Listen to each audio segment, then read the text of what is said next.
Hi, my name is Phil. I like to talk about politics. In this video, I'd like to talk about the contradiction of getting Brexit done with this withdrawal agreement when it will actually extend the process for years to come, decades, quite frankly.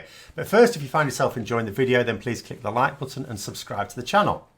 So, get Brexit done. That has been the battle cry of Boris Johnson and his capitulating cabinet. That is the message which implies that if we get this withdrawal agreement passed, then Brexit is done with. We can move on. Everything's fine. That Brexit is finally over. But the only way to get Brexit over quickly is another referendum. It's strongly believed that another referendum would return a result of Remain. The leader of the House of Commons himself, Jacob Rees-Mogg, has said as much. This would mean the whole Brexit process is abandoned and Brexit would actually, genuinely, realistically, be done. But if we leave the EU, whether with an agreement or not, then we face decades of trade negotiations. People need to consider a few home truths here. So look at trade negotiations that actually exist, exist around the world. Look at them all. They take years. In addition, once completed, they take more years to actually implement. And the more comprehensive the agreement, the longer it takes to implement everything. A free trade agreement requires the most implementation of systems. Now, we need to negotiate trading terms with the EU, of course, as they are our single largest source of trade in both directions. We also need a more realistic attitude to those negotiations than we took to the withdrawal talks, or it will add on yet more years. In addition, the EU will be under no obligations to talk to us if we're sending cretins to those talks. If we send morons, they will simply tell us to go away and come back when we're prepared to take them seriously. And who will negotiate these trade deals with the EU? As well as other countries around the world.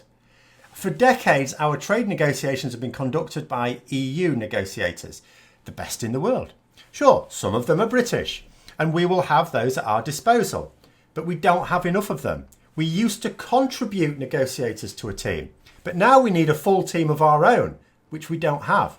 In addition, a full team isn't enough either. We need to negotiate terms with every country that we trade with on the planet all at the same time. That is impossible. We simply don't have the personnel to do it. So we're going to have to conduct negotiations with one group first. The EU is the most important, then another group and another group. And we haven't even got the personnel to really do that. So getting trade agreements can actually now only be done in one of two ways. And neither of these two ways are the normal way to do it. One, the other side gives us an agreement to sign that massively favours them and gives us crumbs barely above the quality of WTO terms. We sign it like good little boys and girls because what choice do we have? This is certainly the intention of the United States, and don't fool yourself into thinking that anyone will be generous. In fact, it is the duty of negotiators to get the best deal for their side. So the negotiators for the other sides are not in a mood to be generous, they're in a mood to get the best deal for the countries they represent. Or secondly, we could hold out for better terms with a skeleton crew of negotiators and be 10 years down the line with nowhere near the level of trade that we enjoyed while still in the EU. This will make the Brexiteers look like proper tits.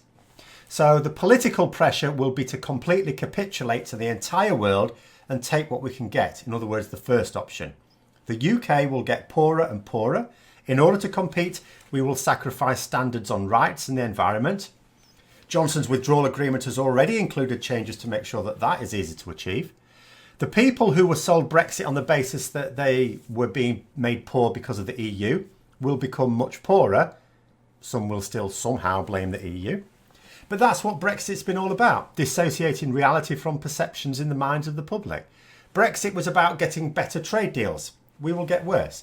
Brexit was about taking back control, but we're giving it up. And this latest agreement proposal gives up even more control than the previous one. Brexit was about waving the Union flag, but the Union will be destroyed, so the Union flag will be a purely historical icon, a symbol of the folly of our once island nation. But the reality is that there is nothing to Brexit. There are no trade deals with Brexit, no control, not even a flag. It's an empty ideology, simple political fervour. Boris Johnson's plan, which will be subject to the results of a general election, of course, will be to have us crash out of the EU without a deal. He can't manage it according to his original aim, so he'll just make sure we do it at the end of the transition period. It means we get 14 more months of access to markets and then gone. Then we'll be in the wilderness and it will not end for years. That is according to the people who carry out international trade agreements. Every single one of them. It is not to be disputed, except by people who understand nothing and only listen to people who also understand nothing. But as others have pointed out, a potential silver lining is that the bulk of the country will have to face up to the reality that we are just a wet little island with a talent for inventing great sports that we then become rubbish at. We may finally emerge from the shadow of British exceptionalism that's caused Brexit in the first place, which has also been holding us back as well as too many have tried living in the past. And that may be the benefit in the end. Every rotten society, I suppose, has to pass through the fire of its own corruption before it can be cleansed. But I still can't help feel for the millions of innocents who never supported Brexit, some of whom haven't even been born yet, who will suffer as a result of this self-inflicted madness.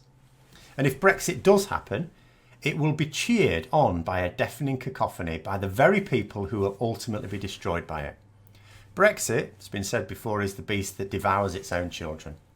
But there you are. I hope you found the video interesting. If you'd like to support the channel further, then please click the Patreon link for details. And until next time, I'll see you later.